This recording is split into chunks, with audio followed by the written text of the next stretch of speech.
Even ఆ టైంలోనే తన ఏడ్ చేసి గెటప్ గెటప్ గెటప్ అంటుంది. నాకు స్టార్టింగ్లోనే పట్టేసింది యాక్చువల్లీ. బట్ అది తెలియనివ్వకుండా ఆడుతున్నాను, ఎందుకంటే నేనే లీడ్లో ఉన్నా, అంటే నా వెనకాలే ఉన్నాడు కళ్యాణ్. సో నేను ఫినిష్ చేసేస్తాను, ఐ కెన్ ఎండ్యూర్ చేసుకుంటూ అనుకుంటే అది పెయిన్ ఎక్కువైపోయింది. నేను కాసేపు పడుకొని స్టార్ట్ చేద్దామని ట్రై చేశాను. అక్కడ నాకు ఎవరు సపోర్ట్ చేయట్లా. రీతు తప్ప స్టార్టింగ్లో ఎవ్వరు ఎంకరేజ్ చేయాల. No one, not even one.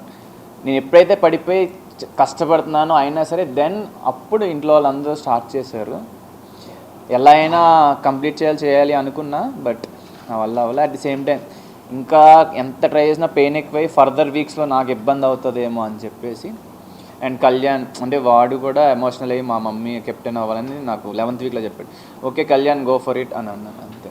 Even pass చేయొచ్చు మనం ఆ గేమ్ కావాలనుకుంటే, బట్ నాకు అలా ఏమనిపించలే, మనోడే కదా గెలుస్తుంది అనిపించింది.